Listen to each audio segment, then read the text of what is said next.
ಎಲ್ಲರಿಗೂ ನಮಸ್ಕಾರ. ಈ ದಿನ ಬಿಸಿಲಿದ್ದಾಗಲೂ ಮಳೆ ಏಕೆ ಬರುತ್ತದೆ? ಈ ಒಂದು ವಿಷಯವನ್ನ ಎಲ್ಲ ಮಕ್ಕಳು ನೋಡಿರ್ತಾರೆ, ಮತ್ತೆ ಅನೇಕ ಸಾರಿ ಪ್ರಶ್ನೆಗಳನ್ನು ಕೇಳಿದ್ದಾರೆ. ಅಣ್ಣ, ಇದು ಬಿಸಿಲು ಇದೆ, ಆದ್ರೂ ಮಳೆನೇ ಬರ್ತಿದೆಯಲ್ಲ, ಯಾತಕ್ಕೋಸ್ಕರ ಅಂತ ಕೇಳ್ತಾ ಇದ್ದಾರೆ.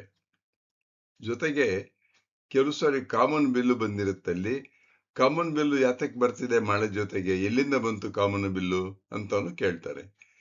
ಈ ವಿಚಾರಗಳನ್ನ ವೈಜ್ಞಾನಿಕವಾಗಿ ಸರಳ ವಿಜ್ಞಾನದಲ್ಲಿ ನಾನು ಇವತ್ತು ಮಕ್ಕಳಿಗೆ ಹೇಳೋದಕ್ಕೆ ಪ್ರಯತ್ನ ಮಾಡ್ತಾ ಇದ್ದೀನಿ.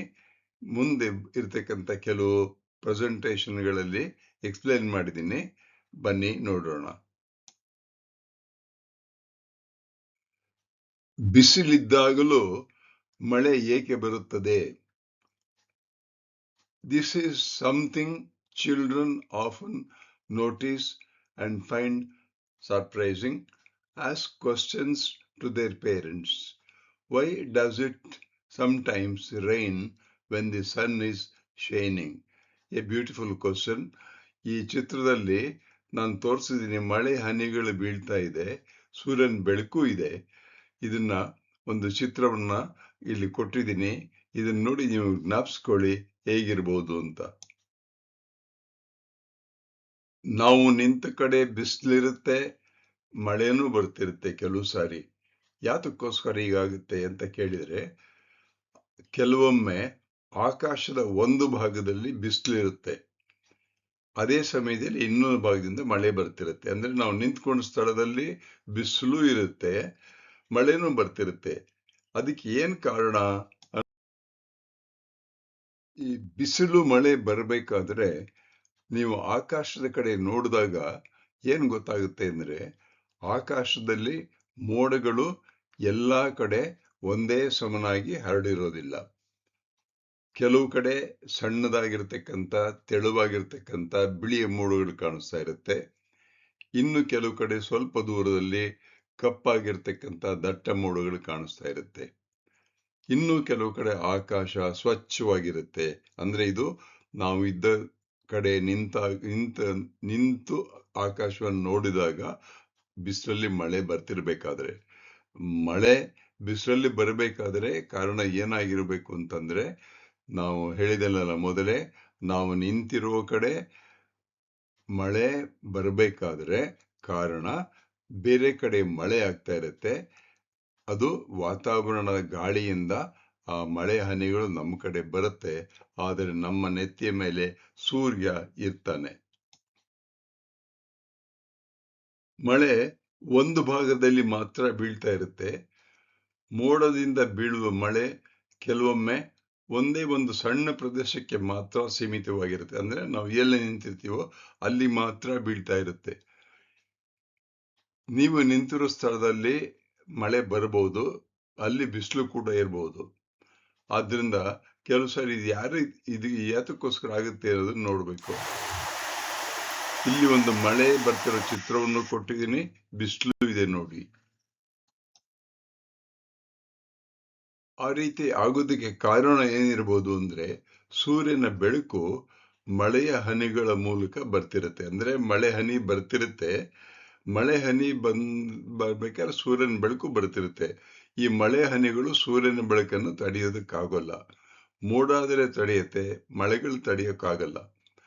ಸೂರ್ಯನ ಕಿರಣಗಳು ಹಾದು ಬರುತ್ತೆ, ಆಗ ಮಳೆ ಬರ್ತಿದ್ರು ಸಹಿತ ನಮಗೆ ಬಿಸಿಲು ಕಾಣಿಸುತ್ತೆ. ಈ ಬಿಸಿಲು ಮಳೆಯಲ್ಲಿ ಮಳೆ ಬಿಲ್ಲು ಕಾಣಿಸುತ್ತೆ ಅಂತ ಹೇಳ್ತಾರೆ. ಮಳೆ ಬಿಲ್ಲು ಅನ್ನೋದಕ್ಕೆ ಇನ್ನೊಂದು ಹೆಸರು ಕಾಮನ ಬಿಲ್ಲು ಅಂತ ನಮ್ಮ ಕಡೆ ಕರೀತಾರೆ. ಬಿಸಿಲು ಮತ್ತು ಮಳೆ ಒಂದೇ ಸಮಯದಲ್ಲಿ ಇದ್ದಾಗ ಮಳೆಯ ಹನಿಗಳಲ್ಲಿ ಸೂರ್ಯನ ಬೆಳಕು ವಿಭಜನೆಗೊಳ್ಳುತ್ತೆ. ಇನ್ನು ಸೂರ್ಯನ ಬೆಳಕಲ್ಲಿ 7 ಬಣ್ಣಗಳಿದೆ ಅಂತ ಹೇಳ್ತಾರೆ. ಅದು ವಿಬ್ಗಯ ಅಂತ. Violet, IndiGo, blue, green, yellow, orange, red. ಇವುಗಳು ವಿಭಜನೆಯಾಗಿ ಆಕಾಶದ ಮೇಲೆ, ಮೋಡದ ಮೇಲೆ, ಇಲ್ಲಿ ಎಡಭಾಗದಲ್ಲಿ ತೋರಿಸಿದ ಹಾಗೆ ಒಂದು ಕಾಮನ ಬಿಲ್ಲು, ದೊಡ್ಡದಾಗಿರ್ತಕ್ಕಂಥ ಒಂದು ಬಣ್ಣದ ಒಂದು ಚಿತ್ರ ಕಂಡು ಬರುತ್ತೆ. ಅದಕ್ಕೆ ಕಾಮನ ಬಿಲ್ಲು ಅಂತ ಕರೀತಾರೆ ಅಥವಾ ಮಳೆ ಬಿಲ್ಲು ಅಂತ ಹೇಳ್ತಾರೆ. ಇದನ್ನ ನೀವು ನೋಡಿರ್ಬೋದು. ಅದೇ ಪ್ರಶ್ನೆಯನ್ನ ಇನ್ನೊಂದು ಸಾರಿ ನಾನು ಹೇಳ್ತಾ ಇದ್ದೀನಿ ಬೇರೆ ರೀತಿಯಾಗಿ. ಆಕಾಶದ ಎಲ್ಲಾ ಭಾಗಗಳಲ್ಲೂ ಮೋಡಗಳು ಒಂದೇ ರೀತಿ ಇರಲ್ಲ. ಒಂದೇ ರೀತಿ ಅಂದ್ರೆ ತುಂಬಾ ದಪ್ಪನಾಗಿರೋದಿಲ್ಲ, ಕಪ್ಪಾಗಿರೋದಿಲ್ಲ. ಕೆಲವು ಹತ್ತಿ ರೀತಿಯಾಗಿ ಸ್ವಲ್ಪ ಸ್ವಲ್ಪ ಸಣ್ಣ ಭಾಗದಲ್ಲಿರುತ್ತೆ. ಒಂದು ಭಾಗದಲ್ಲಿ ಮಳೆ ಬರುತ್ತೆ, ಇನ್ನೊಂದು ಭಾಗದಲ್ಲಿ ಬಿಸಿಲಿರುತ್ತೆ.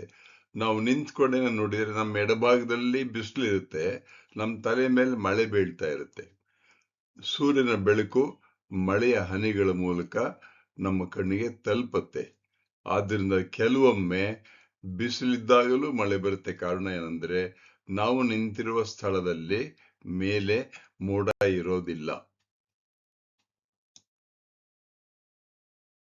ಇದನ್ನ ವಿಜ್ಞಾನದ ದೃಷ್ಟಿಯಿಂದ ಬಿಸಿಲು ಮಳೆ ಏಕೆ ಅನ್ನೋದನ್ನ ನಾವು ವಿಶ್ಲೇಷಣೆ ಮಾಡಿದಾಗ ಮಳೆ ಮೋಡ ಕೆಲವು ಕಿಲೋಮೀಟರ್ ದೂರದಲ್ಲಿರುತ್ತೆ ನಮಗಿಂತ. ಮೇಲಿನ ವಾತಾವರಣದ ಬಲವಾದ ಗಾಳಿ ಮಳೆ ಹನಿಗಳನ್ನ ಎಳ್ಕೊಂಡು ಬಂದು ನಮ್ಮ ತಲೆ ಮೇಲೆ ಬೀಳ್ಸುತ್ತೆ.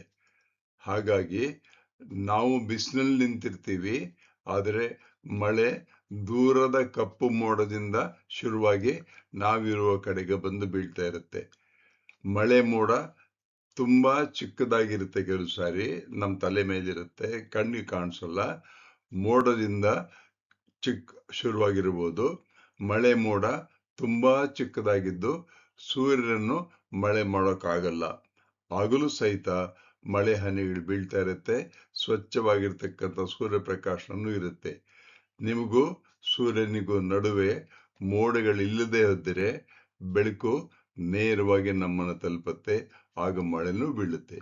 ಬಿಸಿಲು ಮಳೆಯ ಸಮಯದಲ್ಲಿ ಹೆಚ್ಚಾಗಿ ಕಾಮನ ಬಿಲ್ಲು ಬರುತ್ತೆ. ಮಳೆ ಬಿಲ್ಲು ಅಂತ ಹೇಳ್ತೀವಲ್ಲ, ಅದು ಬೀಳುತ್ತೆ. ಭಾರತದಲ್ಲಿ ಇದನ್ನು ಕೆಲವು ಕಡೆ ಈ ರೀತಿ ಮಳೆ ಬಂದಾಗ ನಮ್ಮ ದೇಶದಲ್ಲಿ ನರಿ ಮದುವೆ ಅಂತ ಹೇಳ್ತಾರೆ. ಬೇರೆ ಸಂಸ್ಥೆಗಳಲ್ಲಿ ದೆವ್ವ ತನ್ನ ಹೆಂಡತಿಯನ್ನು ಹೊಡಿತಿದ್ದಾನೆ, ಅದಕ್ಕೋಸ್ಕರ ಈ ರೀತಿ ಆಗುತ್ತೆ ಅಂತ ಹೇಳ್ತಾರೆ. ಅಂದ್ರೆ ಬಿಸಿಲು ಮಳೆ ಬಹಳ ಬಹಳ ಬಹಳ ವಿರಳ, ಅದಕ್ಕೋಸ್ಕರ ಈ ರೀತಿಯಾಗಿ ಹೇಳ್ತಾರೆ. ಬಿಸಿಲು ಮಳೆಯಲ್ಲಿ ಕಾಮನ ಬಿಲ್ಲ ನೀವು ನೋಡಿದ್ದೀರಾ? ಈ ಒಂದು ಸರಳ ವಿಜ್ಞಾನದ ವಿಡಿಯೋ ಮಾಡೋದಕ್ಕೆ ಇದರ concept, design, voice CG Nagaraja. ನಾನು ಅಕಾಡೆಮಿಕ್ ಅಸಿಸ್ಟೆನ್ಸು ChatGPT ತಗೊಂಡಿದ್ದೀನಿ. ಇಮೇಜಸ್ಸು ಕೆಲವು ಕ್ರಿಯೇಟಿವ್ ಕಾಮನ್ಸ್ ಇಂದ ಇದೆ, ಕೆಲವು CG ನಾನೇ ತಗೊಂಡಿದ್ದೀನಿ ನಮ್ಮ ಮನೆ ಮುಂದೆ, ಇನ್ನು ಕೆಲವು ಗೂಗಲ್ನಿಂದ ತಗೊಂಡಿದ್ದೀನಿ. ಯೂಟ್ಯೂಬ್ನವರು ಇದನ್ನ ಪಬ್ಲಿಷ್ ಮಾಡ್ತಾರೆ, ಅವರಿಗೂ ನನ್ನ ಧನ್ಯವಾದಗಳು.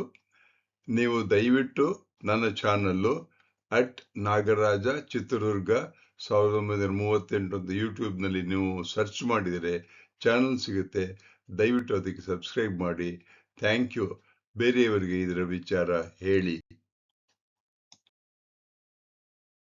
ವಿಡಿಯೋವನ್ನ ಕೊನೆ ಮಾಡಲು ಪುನಃ ನಾನು ಬಿಸಿಲಿನಲ್ಲಿ ಮಳೆಯನ್ನು ಒಂದು ಚಿತ್ರವನ್ನು ತೋರಿಸಿದ್ದೀನಿ. ನಿಮಗೆ ಆಶ್ಚರ್ಯವಾಗ್ಬೋದು. ಯೋಚನೆ ಮಾಡಿ ನೀವು ಸಹಿತ, ಯಾಕೆ ಈ ರೀತಿ ಆಗುತ್ತೆ. ಇನ್ನೊಂದ್ಸತಿ ಬಿಸಿಲು ಮಳೆ ಬಂದಾಗ ಆಕಾಶದಲ್ಲಿ ನೋಡಿ, ಸರಿಯಾಗಿ ನೋಡಿ ಏನಾಗ್ತಿದೆ ಅಂತ. ಎಲ್ಲರಿಗೂ ವಂದನೆಗಳು.